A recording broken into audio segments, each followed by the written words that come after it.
walking up and down every street. I saw a map of Oroville, and I saw every single street in Oroville, every single person. And I started walking up and down the streets, and I was praying for them. And then I saw churches on the corner. I saw every church. And this is where my heart started to break, because my heart got really hardened. My heart was dark, and he said, yeah, you don't like that feeling, do you? No, because when I started seeing the churches, I realized how offended I was over Christians and churches in town, and how much I had judged and had been angry, and I didn't want to be a part of your family. And the Lord was like, this needs to be for everyone. He said, if you're willing to do this, will you go to every church and every pastor that will see you and will say yes to you? And will you repent for your heart? Will you repent for what you brought to Oroville in its shame and in its scorn? So I said, yes, I will do this. And then he showed me the calendar. And he said, it needs to be the beginning of 2016, because my presence is flooding Oroville, and I want the street, I want it to be cleansed.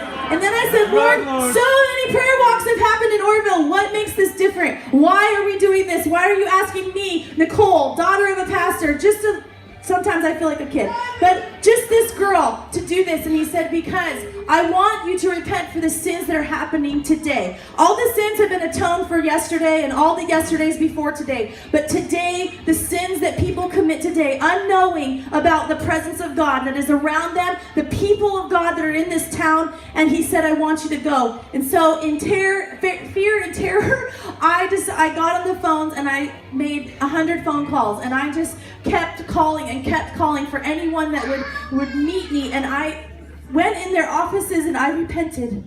Thank you. Amen. Thank you. And I asked for forgiveness for where the spirit of offense and competition and jealousy has been a part of this town for so long. It is time, you guys, that we stop being offended, we stop being jealous, and we stop competing with each other, because the honest truth is there's not enough seats in every single church to hold the amount of people that Oroville has that needs Jesus. Come on. We have to stop and get ourselves together and start loving these people and loving these streets. Yes, Lord.